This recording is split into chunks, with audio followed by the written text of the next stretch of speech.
Today we are talking with a young American gentleman who has come from an assortment of mixed cultures and religious backgrounds, in fact 4 different cultural and religious avenues.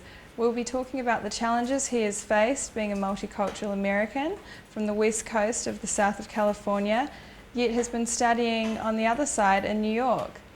So how does Foster see the world today with such different and strong influences in many cultural and religious directions, particularly after his recent travels abroad?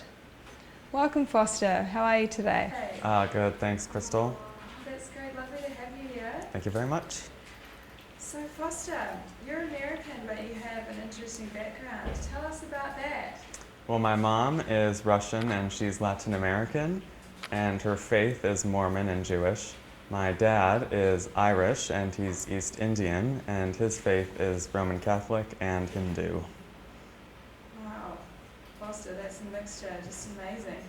So let me get that straight. Your mother is half Russian and half Latin American, and your father is half East Indian and half Irish, both with totally opposite religious views. How does that work for you guys?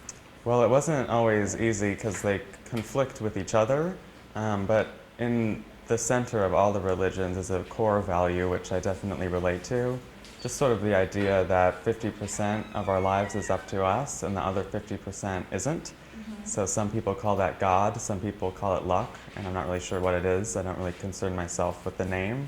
All I know is that there's a 50% that isn't up to us. Yeah, sure. I mean, I find this to be so interesting. The impact it must have had on you growing up, I guess, to be very open-minded. Have you found that, you have been more open-minded because of these experiences? I think so. I definitely relate to all those religions, maybe not to a full extent, but it does help me appreciate the differences in people, and I really do appreciate diversity within groups. When I look at my friends, no one really looks or talks or sounds or acts the same.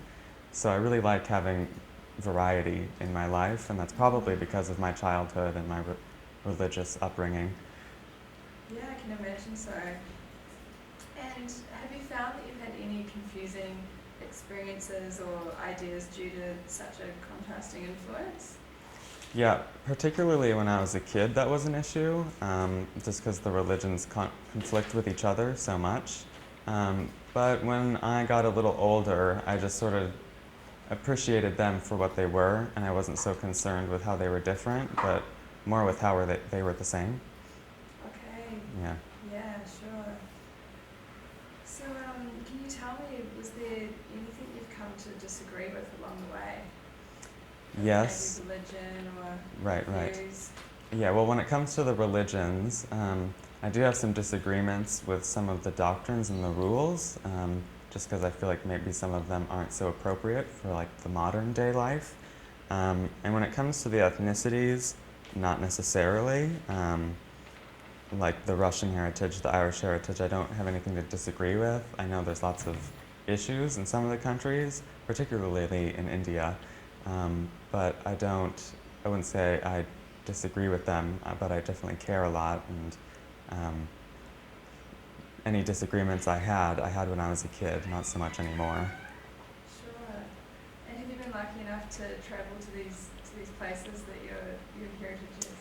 Yeah, unfortunately, no. I've been outside of the States very few times, and the times that I have been, it was London, Germany, Canada, and Mexico, and Australia. Oh. But never like Russia or Panama or any of the countries that I'm actually from, unfortunately. Yeah. So you've recently just been to Australia. Tell me about your time there. Well, it was really cool. It was definitely a learning experience. I feel like maybe somebody who moves to Australia from an Asian country understands that it's going to be a completely different experience. But for an American, it's quite challenging because all the differences are very hidden, and so you've got to sort of figure them out for yourself, and no one really tells you these things.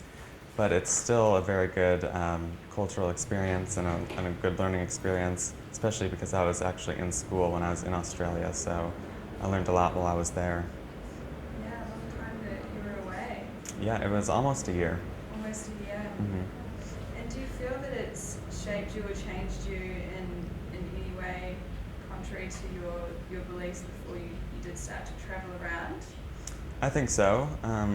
I know, like, when I first meet people, there's no assumption you can really make. I mean, like, when I meet people, say for instance you, like, I know that you have white skin and blonde hair, but that's all I really know. And those things are just very arbitrary. I don't know anything beyond that, and I owe that knowledge to my travels abroad and to my childhood upbringing as well. Yeah, and you've well travelled and you've got all this knowledge about religion, and I just think it's great. And I mean, where do you feel that you stand after all that you've learned and experienced? Yeah, in some ways, I feel very appreciative to be where I'm from because of my travels. Like when you go outside of your comfort zone, it really makes you appreciative of everything you have. But it also makes me want to travel more and to learn more. Um, so I'd say, interesting enough, it would be a combination of the two. Yeah, Foster, it's just been so great talking with you today and to hear your story and experiences. And I hope we're able to learn how to keep more of an open mind about culture and religion. And thank you so much for being here today. All the best with your future travels. Thanks, Crystal. Cheers.